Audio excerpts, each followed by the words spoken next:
नमस्कार दोस्तों, आपका स्वागत है हमारे YouTube चैनल पर। आज हम आपको बताने वाले हैं ब्लैक फंगस के बारे में कि आखिर ये ब्लैक फंगस है क्या, किन लोगों को ज़्यादा खतरा है और क्या-क्या सावधानियां हमें आपको बरतनी चाहिए। ये हमें विस्तार पूर्वक बताएंगे डॉक्टर साहब। तो आइए सुनते हैं। नमस्कार। आज ब्लैक फंगस के बारे में मैं बताऊंगा और आज की जो जानकारी है ये ब्लैक फंगस के बारे में सबसे ज़्यादा डिटेल, सबसे ज़्यादा ज़रूरी जानकारी होगी। इससे ज़्यादा नहीं आपको ज़रूरत पड़ेगी। इवन डॉक्टर्स के लिए भी बहुत अच्छी जानकारी है। And I have shared protocols for treating and diagnosis of black fungus on Telegram के मेरे चैनल ऑलरेडी हमने शेयर कर रखा है। टेलीग्राम पे अगर आपको जाना नहीं आ रहा है, टेलीग्राम पहले आप डाउनलोड करें, उसमें डॉक्टर एजुकेशन सर्च करें, मिल जाना कोई ज़्यादा मुश्किल नहीं होगा।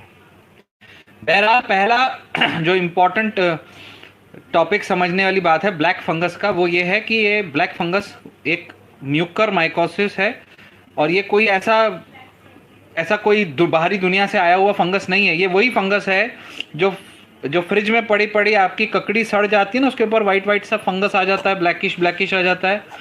ये डिकेइंग ऑर्गेनिक मैटर पे, हर एक ऑर्गेनिक मैटर जो डिके करता है, जो सड़ जाता है, टमाटर है या कुछ चीज़ें पड़ी पड़ी सड़ जाती ना, उसके ऊपर आने वाला fungus, spoiled bread, fruit, vegetable, उनके ऊपर आने वाला फंगस जो है वो यही है, म्यूकरमाइकोसिस। एक तरीके का फंगस है, फंगल इन्फेक्शन है। ये आपके शरीर में अटैक कर सकता है, आपके ब्रेन, लंग्स, आपके आंखें, आपके साइनसेस, आपके शरीर में गड्ढे होते हैं ना, साइनसेस, यहाँ पर जहाँ पे हवा भरी होती है, तो वहाँ पर ये घुस के रह सकता है। लेकिन ये नॉर्मल आदमी को नहीं तंग करता। ये सिर्फ और सिर्फ ऐसे इंसान के अंदर ग्रो कर सकता है जिसकी इम्यून सिस्टम बहुत वीक हो गई हो इम्यून सिस्टम, सिर्फ उनके अंदर ग्रो कर सकता है। तो ऐसा किस में होगा? अगर आपको एड्स है, अगर आप बहुत ज़्यादा बर्न हो गया है, अगर आपको कोई ब्लड कैंसर, ल्यूकीमिया, लिम्फोमा है, अगर आप बहुत हैवी डोज लॉन्ग टर्म, सुन लीजिए, हैवी डोज लॉन्ग टर्म, लंबे समय तक स्टेरॉइड ले रहे हो, और अगर आपकी डायबिटीज़ अनकंट्रोल्ड है, पुअर कंट्रोल्ड है, खराब है, मेटाबॉलिक एसिडोसिस है, न्यूट्रिशन अच्छा नहीं है, तो ये तब होगा।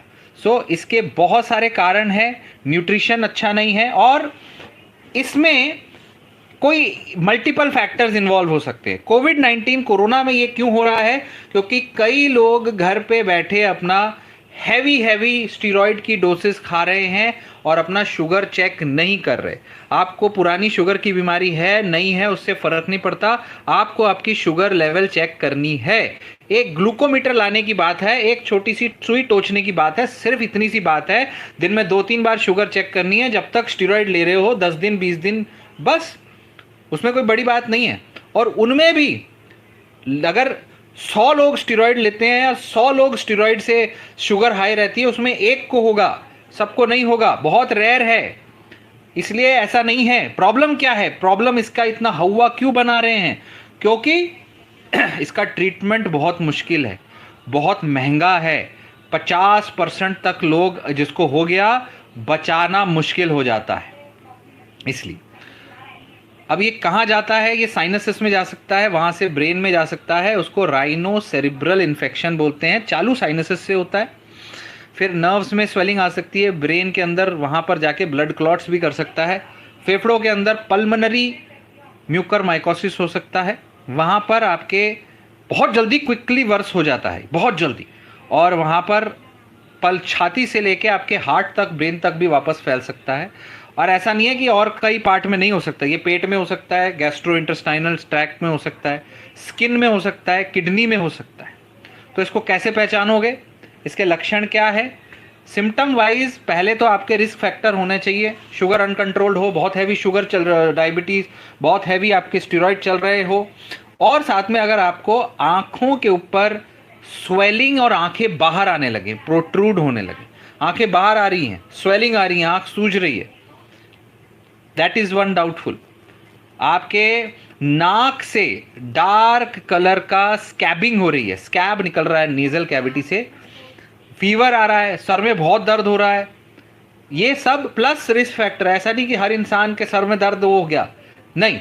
सो यहां पर यही प्रॉब्लम है, एवरीबडी इज कॉलिंग सर मुझे ये तो नहीं, सर मुझे वो तो नहीं, राइट। तो साइनसेस के स्किन के ऊपर रेडनेस होगा, साइनसेस में पेन होगा, कंजेशन होगा, लंग में हुआ तो खांसी होगी, खांसी के साथ में फीवर होगा, मतलब जो नॉर्मल हुआ शॉर्टनेस ऑफ ब्रेथ है यही होगा, कहना थोड़ा मुश्किल होता है। इसीलिए ये जनरल सिम्टम्स होंगे।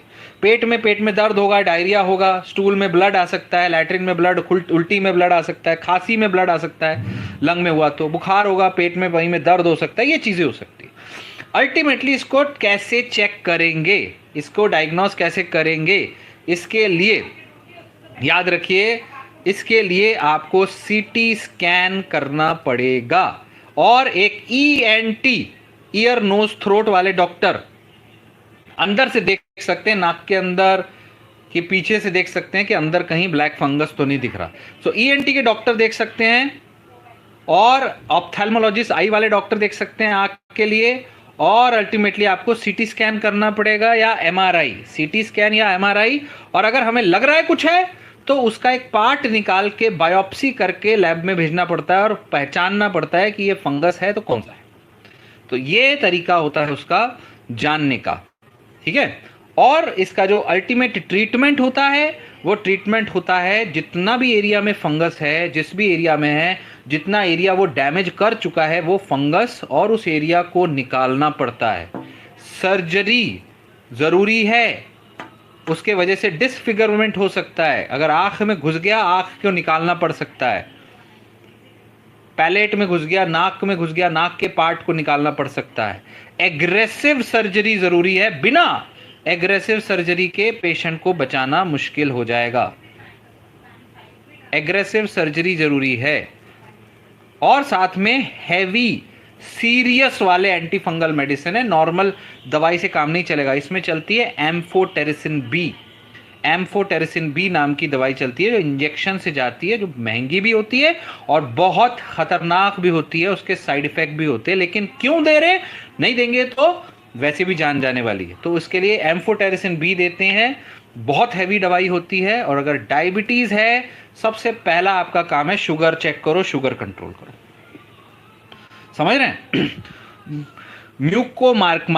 म्यूकर माइकोसिस को जाइगोमाइकोसिस भी बोलते हैं, बहुत हाई डेथ रेट है, बहुत एग्रेसिव सर्जरी जरूरी है। रिस्क ऑफ डेथ डिपेंड करता है कौन से एरिया में इन्वॉल्व है, ब्रेन में है या ऐसे कोई वाइटल ऑर्गन में है, तो it is very difficult. Brain, heart तो बहुत डिफिकल्ट हो जाता है बचाना। बाकी आंख में है तो सिर्फ ब्लाइंडनेस होगी, ऐसी कोई चीज़ें होगी। याद रखिए, अगर आपको ऐसा कोई डाउट लग रहा है, डरो मत, आप एक बार जाके अपना सीटी स्कैन या एमआरआई करा सकते हो, ईएनटी डॉक्टर को दिखा सकते हो। डरने से थोड़ी पता है, इसका कोई प्रिवेंशन नहीं है, कोई प्रिवेंशन नहीं है। प्रिवेंशन क्या है, यानी कोई दवा नहीं आती इसको प्रिवेंट करने की, ये दवा खा लो तुमको नहीं होगा, वो दवा खा लो तुमको नहीं होगा, नहीं है कोई। Only prevention is sugar control. और स्टेरॉइड ले रहे हैं तो उसको जितना मिनिमम डोसेज है, जितना मिनिमम डोसेज, अगर हाई डोज में भी चल रहा है तो पहले देख लो कितना ज़रूरी पड़ रहा है, कितना ज़रूरी है उतना ही लो। अपने डॉक्टर से बात करते रहो, डॉक्टर के रेगुलर टच में रहो। इट्स वेरी वेरी इंपॉर्टेंट कि आप जो है ये पूरी चीज़ें समझें। और अगर कोई सस्पेक्टेड पर्सन है कि चलो भाई ये इंसान है, ये सस्पेक्टेड है, उसको हमें लग रहा है, तो उसके फेशियल स्वेलिंग आ रही है या पेरीअर्बाइटल स्वेलिंग आ रही है, किसी को नाक में ब्लॉकेज हो रहा है, हेडेक हो रहा है, या नाक से, मुंह से, दांतों के पास से दांत हिल रहे, ऐसी चीज़ें हो रही है। और साथ में सिर्फ इतने से काम नहीं चलेगा, साथ में स्टीरॉयड की हिस्ट्री है, हॉस्पिटल में स्टे की हिस्ट्री है, शुगर की हिस्ट्री है, इम्यूनो कॉम्प्रोमाइज़ की हिस्ट्री है। शुगर कितनी, मतलब अनकंट्रोल 300-400 शुगर, 300-400 शुगर हो तो राइट, अनकंट्रोल शुगर हो तो राइट, 200-300-400 शुगर आपकी 200 से नीचे है, यू आर ओके। 250 है, यू आर ओके, ठीक है, उसमें उसको कंट्रोल करनी है, बट इट इज़ ओके। आपको ये सारी चीज़ें, तब फिर आप क्या करेंगे, सीटी स्कैन कराएंगे, आपके ब्रेन का कराओ, जहां पर सिम्टम है, आंख में सिम्टम है आंख का कराओ, आपके सीटी स्कैन आपके पीएनएस नेजल साइनसिस का कराओ, ब्लड इन्वेस्टिगेशंस कराओ, सीबीसी, सीआरपी, HbA1c, 3 महीने का average sugar, kidney profile, right. और अर्ली स्टेज में आपको साइनोसाइसिस होता है, इंटरमीडिएट स्टेज में हड्डियों तक को रगड़ देता है ये, और ज़्यादा लंबा स्टेज हो गया तो फिर ब्रेन तक पहुंच जाता है। It's a difficult thing, right. Early stage में आप बायोप्सी ले सकते हो, लेट स्टेज में आपको पूरी पार्ट को ही निकालना पड़ता है, राइट। इसके लिए याद रखिए, टेस्टिंग में आप बैक्टीरिया के लिए भी टेस्ट करेंगे, फंगस के लिए भी टेस्ट करेंगे, और हिस्टोपैथोलॉजिकली भी टेस्ट करेंगे, कंफर्म करेंगे। कंफर्मेशन के बाद जो ट्रीटमेंट है वो है एम्फोटेरिसिन बी, जो दिया जाता है 1 to 1.5 मिलीग्राम पर केजी पर day for 14 to 21 days, along with liposomal amphotericin B, जो 5 to 10 या फिर दोनों में से 5 to 10 मिलीग्राम पर केजी पर डे। दूसरा जो ट्रीटमेंट है, इसका साथ में टैबलेट आती है पिकोसानाजोल 100 mg, जो एडजुवेंट है। एडजुवेंट मतलब वो अकेले नहीं ठीक करेगी, साथ में ऐड करने के लिए, समझे। डोसेजेस और प्रोटोकॉल मेडिकल प्रोफेशनल्स के लिए मैंने टेलीग्राम वाले चैनल पे डाले हुए हैं। उसके साथ ये दवाई भी खतरनाक है, इस दवाई के साथ किडनी में प्रॉब्लम आ सकती है, नेफ्रोटॉक्सिक है। इस दवाई के साथ पोटेशियम लेवल कम हो सकता है, हाइपोकैलीमिया हो सकता है। तो हर एक दिन छोड़ के आपको किडनी फंक्शन कराना होगा, हर एक दिन छोड़ के आपको इलेक्ट्रोलाइट्स कराना होगा, और हर कुछ दिनों बाद 15 दिनों बाद आपको, क्योंकि 15 दिन से 21 दिन का कोर्स है, तो 15 दिन के बाद आपको वापस सीटी स्कैन करके देखना होगा अब ठीक हुआ कि नहीं हुआ। It's a difficult thing. इसके साथ पेशेंट को हाइड्रेशन होना ज़रूरी है, नहीं तो किडनी और ज़्यादा खराब होगी, पानी नहीं पीते हो तो हाइड्रेशन बहुत ज़रूरी है, पानी बहुत ज़रूरी है। एम्फोटेरिसिन बी देने से पहले 500 ml नॉर्मल सलाइन देना पड़ता है। कभी कभी उसके साथ में हाइपोकैलीमिया ना हो जाए, उसके साथ पोटेशियम देना पड़ता है। तो ये खुद से देने का आप सोच भी नहीं सकते, ये और सिर्फ अस्पतालों में हो सकता है, सिर्फ अस्पतालों में, और सिर्फ मेडिकल ऑब्जर्व इसके अंडर हो सकता है, डॉक्टर के अंडर हो सकता है।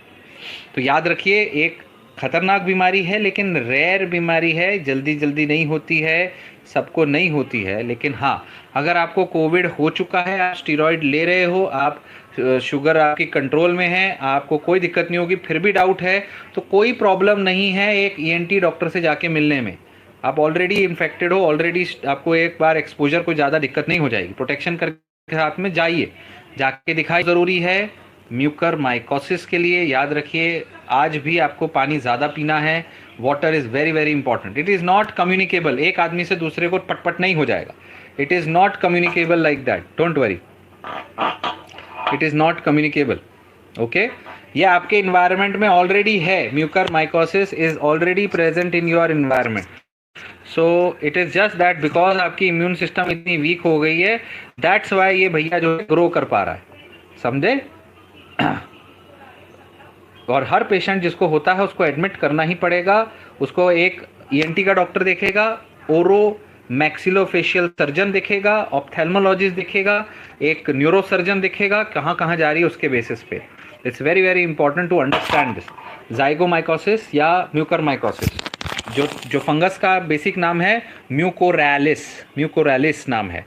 High risk group diabetes, HIV, immunosuppressive patient, malignancy वाले पेशेंट, ठीक है, ऐसे लोगों को, ठीक है। कोरोना वायरस इटसेल्फ एक इम्पॉर्टेंट रिस्क है, लेकिन उनको ज़्यादा रिस्क है जो वेंटिलेटर पे है, जो ऐसे सेकेंडरी फंगल इन्फेक्शन उनको ज़्यादा होता है।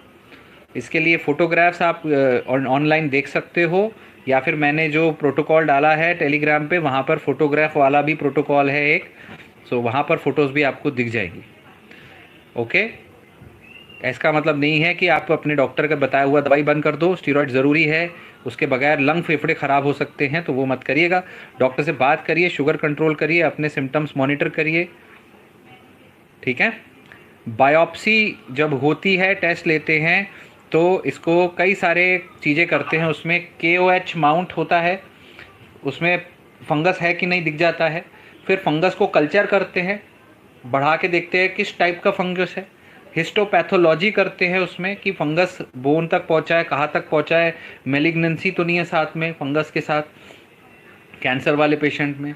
फ्रोजन सेक्शन देखते हैं, उसको फ्रीज करके काट के देखते हैं, एक्सटेंशन ऑफ डिजीज देखते हैं, फंगस इवन इंट्रा ऑपरेटिवली भी कई बार देखते हैं फ्रोजन सेक्शन करके कि भाई जहाँ तक हमने निकाला उसके बाहर फंगस तो नहीं बच गया, समझे। सो बहुत सारे टेस्ट होते हैं इसके जो हॉस्पिटल बेसिस पे ही किए जा सकते हैं। अनफॉर्चुनेटली इतनी सारी फैसिलिटीज़ और इतना डिटेल टेस्ट हर पेशेंट के लिए करना मुश्किल होगा, इसलिए prevention is the best thing. Prevention is possible in hospital, in at home, if you check your sugar. If you check your sugar, uncontrolled sugar is the only reason why you will. Medicine है जो कि खुद बहुत महंगी है, बहुत महंगी है। एक दिन का ट्रीटमेंट ही उसका कुछ होगा 50,000, 70,000, 80,000 का, और उसको हाईली टॉक्सिक भी होती है, हाईली टॉक्सिक होती है, जैसे मैंने बताया। तो ये इंपॉर्टेंट चीज़ें आप समझ लीजिए। एम्फोटेरिसिन बी या liposomal amphotericin B lipid complex, और कुछ अलग दवाइयाँ इसूवाकोनाजोल या पिकोसाकोनाजोल या कॉम्बिनेशन थेरेपीज चलती हैं, वो एडजुवेंट है। Main treatment is amphotericin B. और thank you so much. Please share this video, this is important.